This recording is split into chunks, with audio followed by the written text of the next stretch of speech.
예, 오늘은 에스더 강의 마지막 날이죠.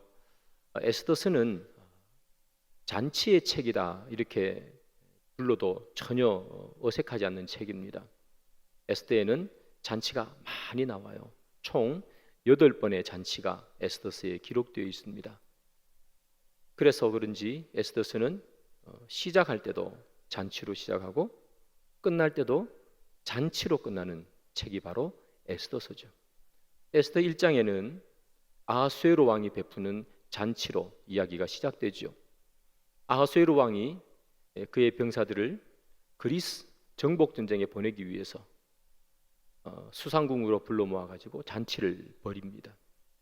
이 아하수에로 왕이 베푸는 잔치에는 한 가지 특징이 있습니다.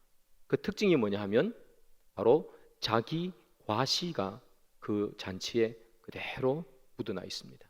성경을 한번 볼까요? 에스더 1장 4절입니다. 왕이 여러 날 곧 180일 동안에 그의 영화로운 나라의 부함과 위엄의 혁혁함을 나타내리라. 나타내리라 있죠.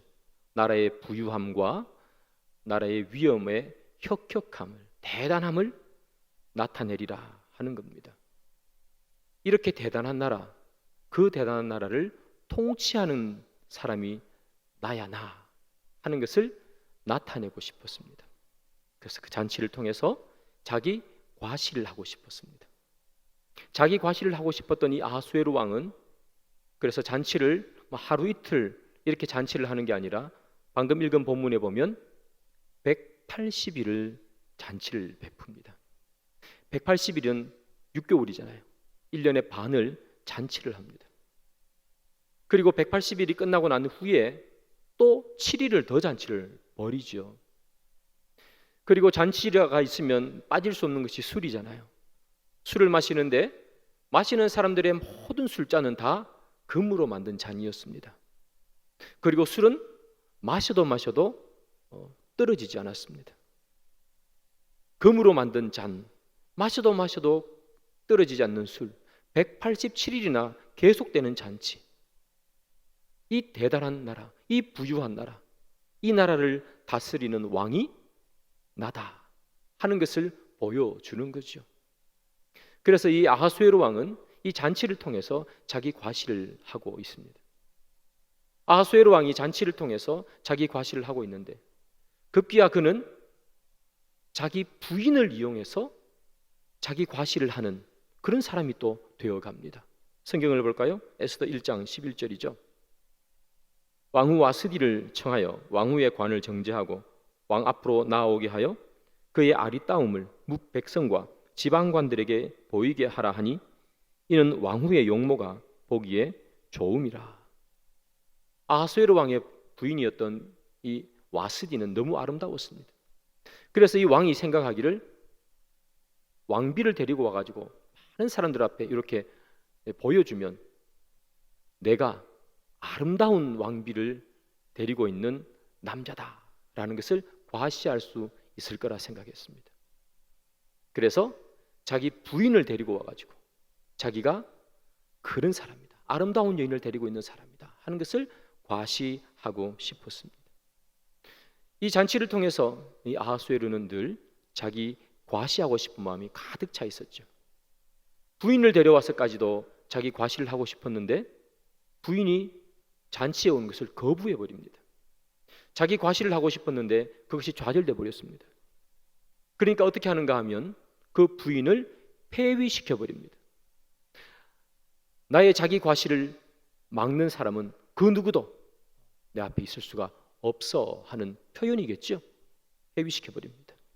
그리고 난 후에 전국으로 조서를 보내죠.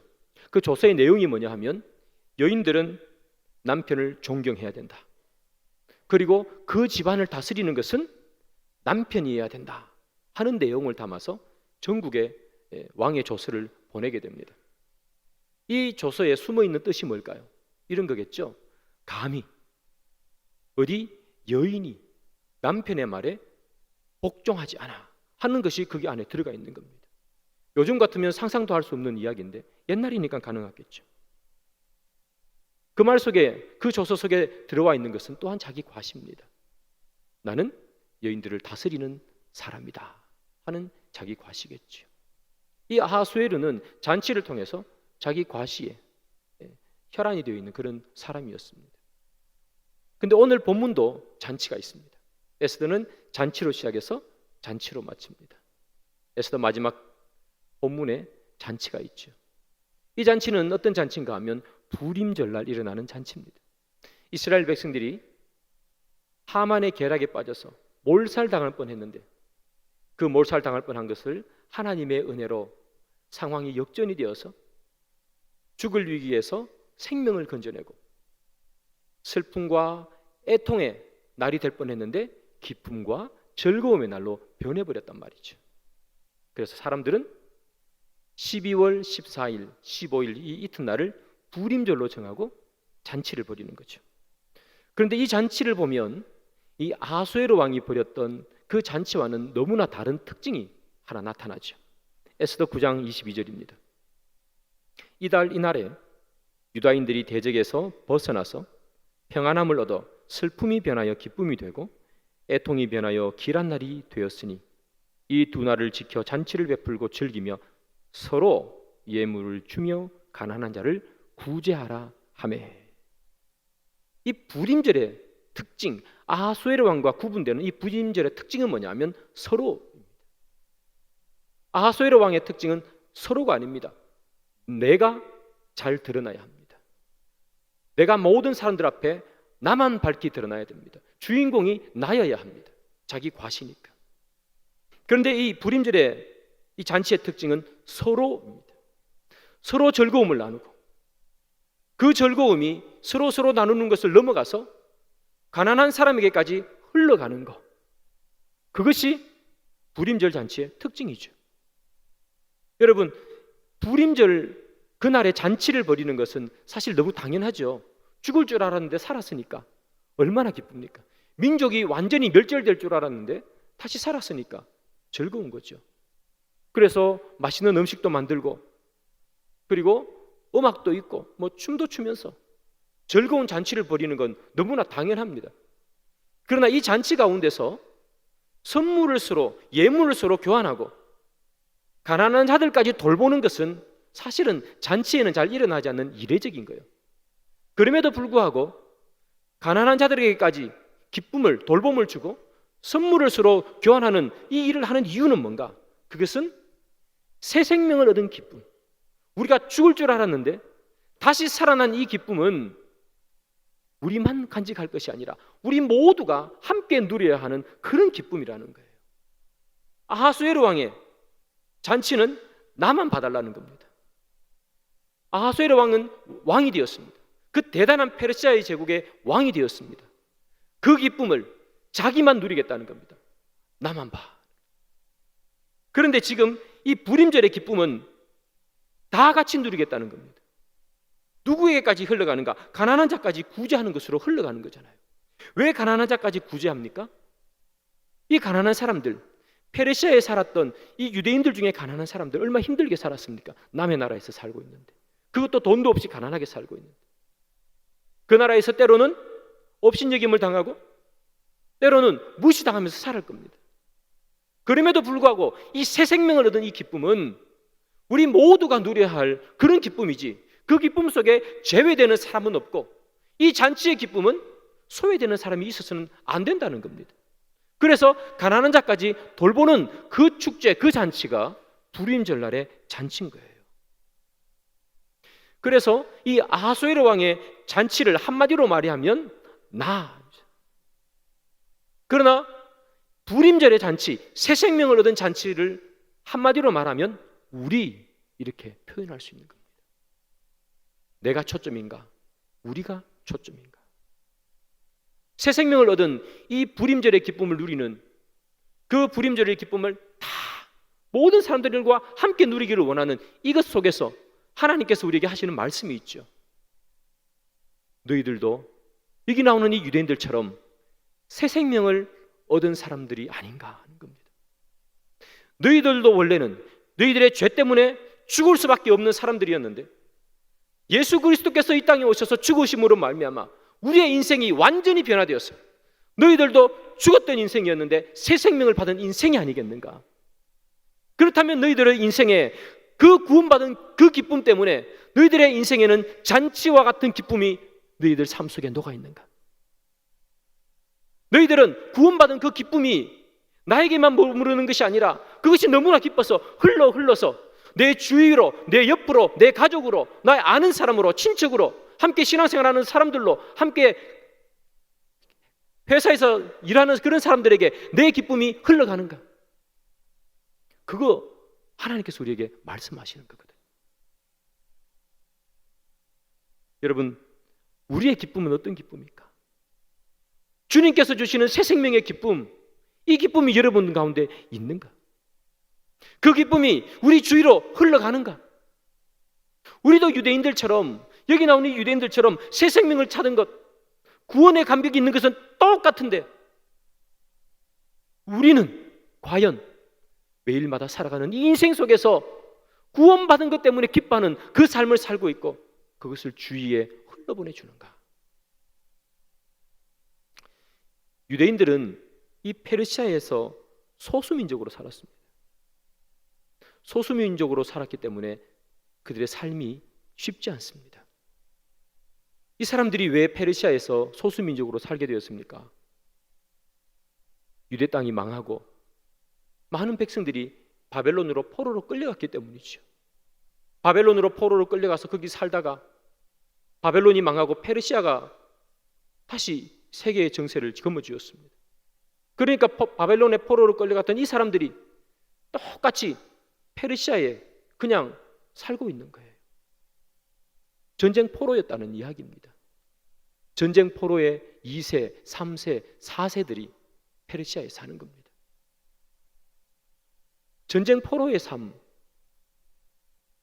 상상만 해도 어려운 거죠. 우리는 그걸 너무나 잘 알고 있습니다.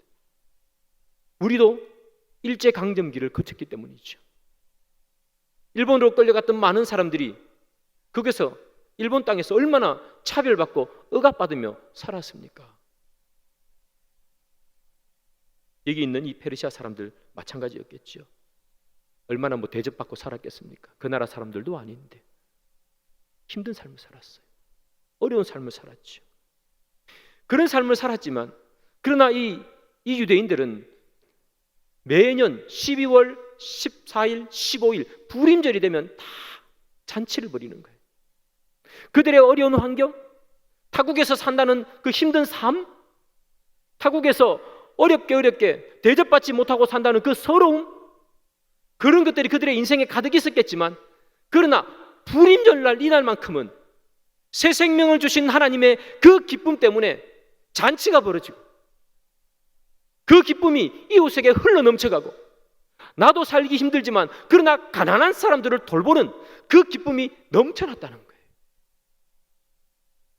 지금 이 시대를 살고 있는 우리에게 가장 필요한 것이 뭔가? 바로 이 부림절의 기쁨 아닐까 생각합니다. 세상 살아가는 게 얼마나 힘들어요. 가뜩이나 힘든데 코로나19라는 것 때문에 너무 힘들어졌습니다. 그 힘든 가운데 우리는 어떤 삶을 살고 있는가?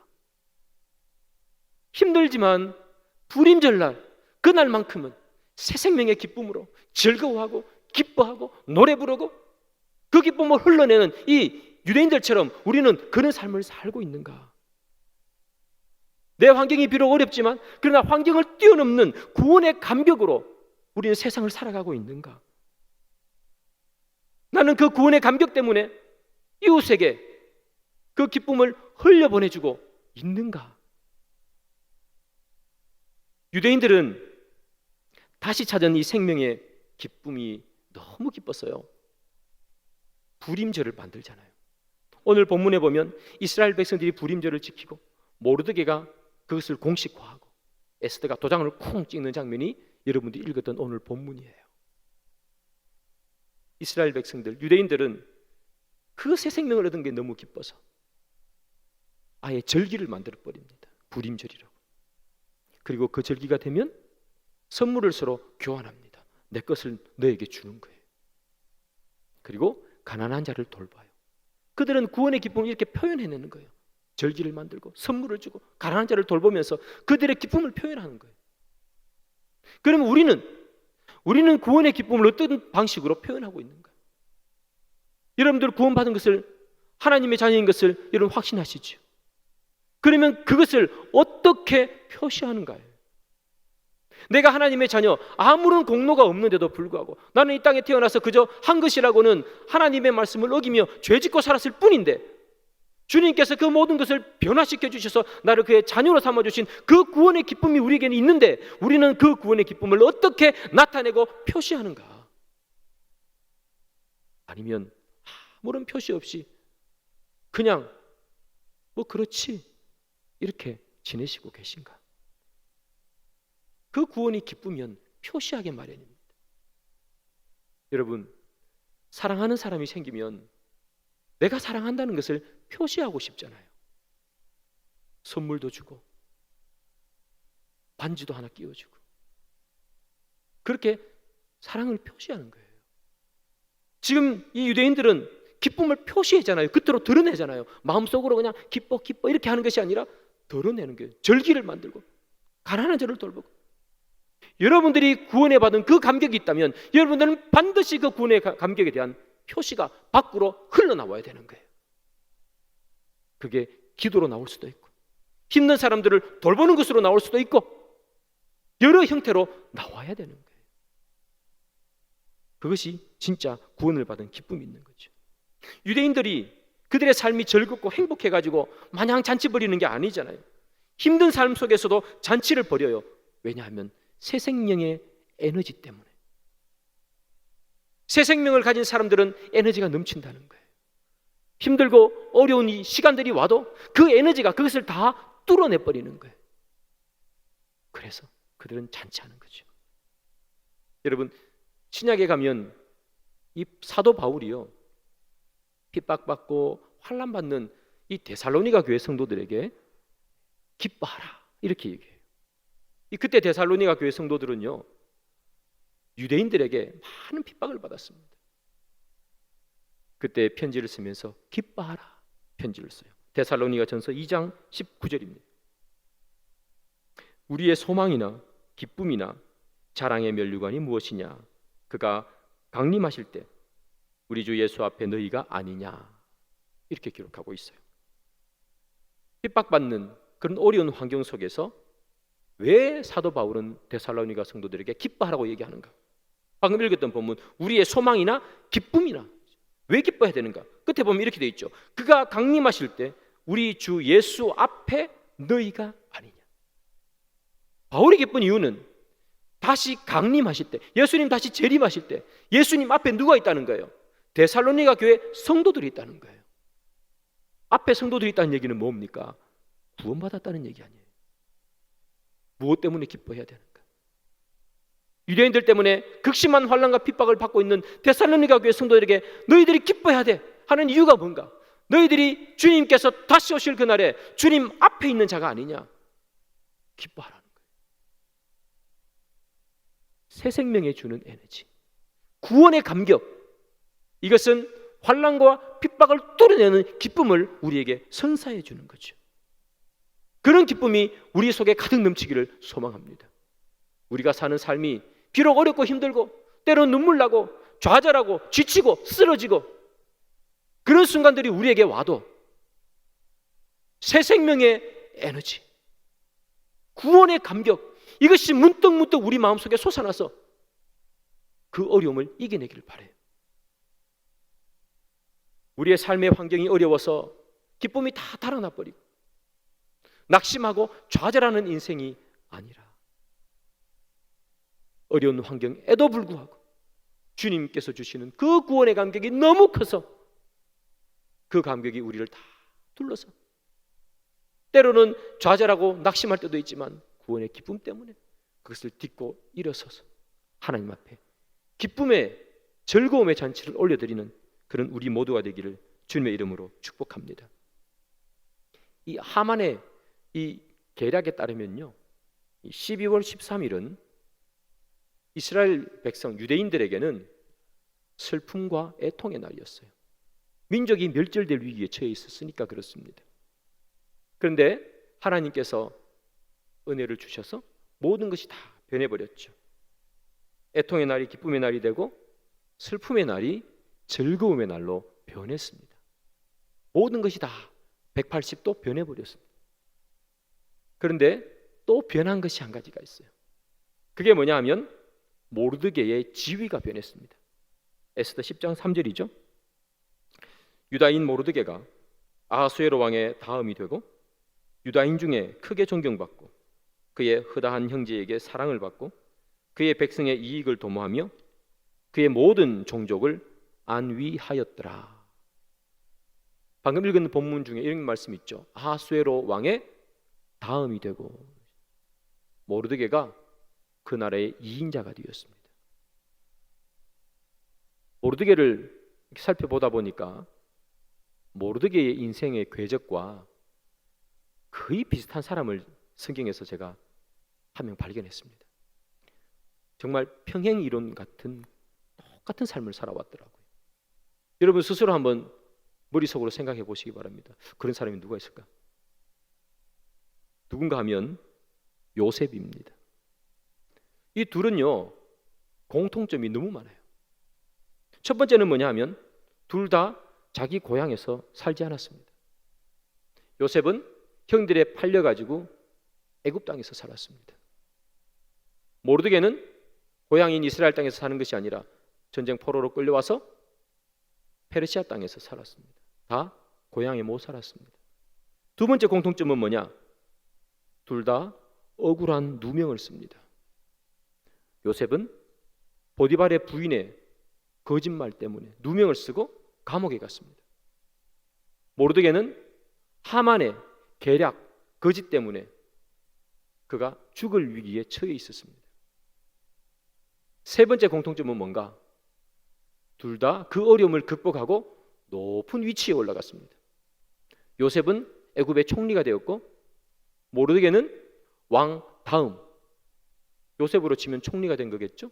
총리가 됐습니다. 둘 다 높은 지위에 올라갔습니다. 닮은 구석이 너무 많죠?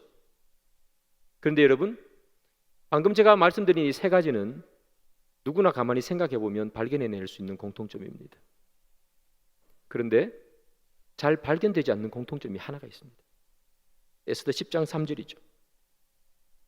유다인 모르드게가 아하수에로 왕의 다음이 되고 유다인 중에 크게 존경받고 그의 허다한 형제에게 사랑을 받고 그의 백성의 이익을 도모하며 그의 모든 종족을 안위하였더라 라고 기록해. 모르드게는 형제에게 사랑을 받고 그 다음에 백성들에게 존경받는 사람이었어요. 사랑과 존경을 한 몸에 받았습니다. 이 모르드게는 높은 위치에 올라갔습니다. 높은 위치에 있음에도 불구하고 자기 과시와 자기 만족의 삶을 산 것이 아니라 어떤 삶을 사느냐? 저기 보는 것처럼 백성의 이익을 도모하고 모든 종족의 안위를 살폈습니다. 그러다 보니 그는 존경을 받게 됐습니다. 요셉도 똑같습니다. 요셉도 사람들에게 존경받고 사랑받았습니다. 애굽 땅에 7년의 흉년이 들었습니다. 그때 이 요셉이 흉년 때에 미리 저축해 놓았던 그 쌀을 사람들에게 나누어 줍니다. 그때 양식을. 그래서 흉년이었지만 그 사람들은 이 요셉의 지혜 때문에 어렵지 않게 삶을 살 수가 있었죠.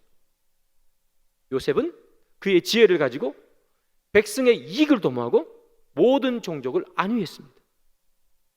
그러자 사람들이 요셉을 칭찬하고 그를 존경했습니다. 모르드게와 요셉 이 둘 다 높은 지위를 가지고 있었지만 그 지위를 자기 과시와 자기 만족을 위해서 사용한 것이 아니라 백성들의 이익을 도모하고 모든 종족의 안위를 돌봤다는 거죠. 그러니 사람들로부터 존경과 사랑을 받았습니다. 제가 처음 설교를 시작할 때 아하수에로 왕의 잔치에 대한 얘기를 했습니다. 특징이 자기 과시라고 얘기했습니다. 아하수에로 왕, 그보다 더 높은 사람은 세상에 없습니다. 왕이니까 제일 높은 위치에 있습니다. 그러나 이 아하수에로 왕은 백성의 이익이나 백성의 안위를 도모하지 않았습니다. 그게 관심이 하나도 없습니다. 어떻게 하면 땅을 더 늘릴까? 어떻게 하면 나를 더 드러낼 수 있을까? 백성들을 바라보는 눈은 아하수에르에게 없었습니다. 백성들은 그저 도구에 불과할 뿐이었습니다. 그래서 그는 존경받지도 사랑을 얻지도 못했습니다. 하만도 마찬가지입니다. 하만은 높은 지위에 올라갔습니다. 그럼에도 불구하고 그는 존경받거나 사랑받지 못했습니다. 사람들은 하만에게 다 절을 했습니다. 사람들이 하만에게 절을 한 이유는 그가 존경받고 사랑받을 만한 일을 했어가 아닙니다. 권세 때문에 두려웠기 때문입니다. 이 하만은 높은 지위를 가지고 백성들을 돌보고 사람들의 안위를 살피지 않았습니다. 자기 과식, 자기 만족만 위해서 살았습니다. 이 하만이 모르드게를 죽이려고 하는데 그 발단이 어디에서 시작합니까? 모르드게가 자기에게 절하지 않는다는 것입니다. 다른 사람은 전부 다 절을 합니다. 그런데 너는 왜 절을 하지 않아? 자기 과시하고 싶은 것이 좌절돼 버린 겁니다. 그래서 그는 모르드게를 죽이려고 합니다. 아하수에로 왕도 마찬가지입니다. 자기 과시를 하고 싶었는데 왕비가 말을 들어주지 않습니다. 하만도 아하수에로 왕도 자기 과시를 하고 싶은데 말을 들어주지 않으면 다 처단해 버립니다. 왕비는 폐위되고 모르드게는 죽을 위기에 처해지는 거죠. 사람들은 왕과 하만에게 존경하거나 사랑하지 않습니다. 사람들은 요셉과 모르드게에는 사랑과 존경을 표합니다. 왜냐? 높은 지위에 있었지만 백성을 사랑하고 사람들의 안위를 돌봤기 때문입니다. 모르드게처럼, 요셉처럼 하나님의 사람인 우리가 살아가야 되는 방식이 뭐냐? 바로 이런 방식이라는 겁니다. 저는 우리 모두가 세상 사람들에게 존경받기를 원합니다. 우리 스스로 우리끼리만 사랑합니다. 그렇게 얘기하는 것이 아니라 세상에 나가서 여러분들이 있는 직장에서 여러분들이 만나고 있는 많은 사람들로부터 존경받기를 원합니다. 모르드게와 요셉이 사랑과 존경을 받았습니다. 그들이 이스라엘 백성들에게만 사랑과 존경을 받았겠습니까? 아닙니다. 성경을 보면 백성들이라고 나옵니다. 애굽 백성들, 페르시아 사람들, 그 사람들이 모르드게에게, 요셉에게 존경과 사랑을 보낸 겁니다. 지금으로 치면 하나님을 모르는, 예수님을 믿지 않는 세상 사람들이 예수님을 믿는 사람에게 존경과 사랑을 보낸 겁니다. 그들이 존경과 사랑을 받은 이유는 뭡니까? 백성들의 안위, 사람들을 돌봤기 때문에. 저는 여러분들이 다 세상에 나와서 존경받기를 원합니다. 우리는 모두 다 예수님을 믿는 사람들입니다. 하나님의 사람이란 말입니다. 그러기에 우리는 세상에 나가서 많은 사람들로부터 존경받는 인생을 살아야 합니다. 우리가 가지고 있는 것으로 과시하는 인생이 아니라 구원받은 그 감격이 너무나 넘쳐서, 그것이 너무나 기뻐서, 그 에너지가 너무 커서 나의 기쁨을 주위에게 나누어주고 구원의 감격을 주위로 흘려보내면서 세상 사람들에게 구원의 기쁨이 얼마나 큰지, 예수님을 믿는 사람들의 삶이 얼마나 기쁘고 감사한지 그 기쁨을 주위에게 흘려보내야 된다는 얘기. 그때 세상 사람들은 우리를 존경하고 우리를 사랑할 것입니다. 사랑하는 여러분, 성도라 부르심을 받은 우리가 세상 앞에 해야 할 일은 뭘까? 그것은 주위를 돌아보는 것입니다. 모르드게도 요셉도 하나님을 믿는 신실한 사람들이 높은 지위에 올라가서 한 것은 주위를 돌아본 것이었습니다.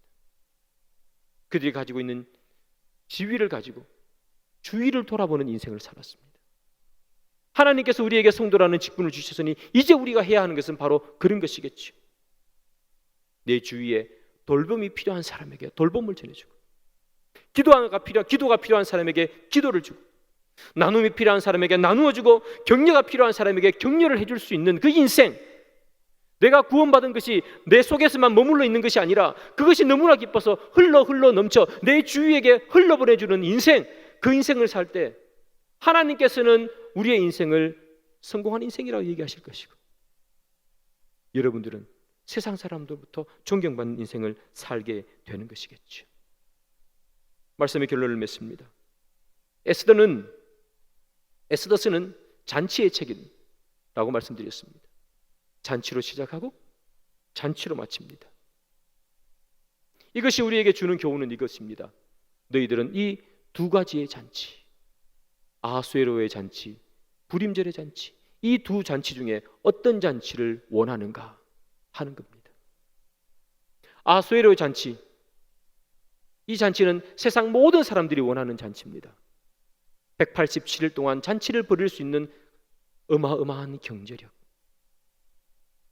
술을 마시는데 전부 금잔으로 마실 수 있는 그 여유, 술을 마셔도 끝없이 마실 수 있는 그 즐거움과 쾌락, 세상 사람들이 원하는 잔치는 이런 잔치입니다. 나도 그런 잔치를 벌였으면 좋겠다.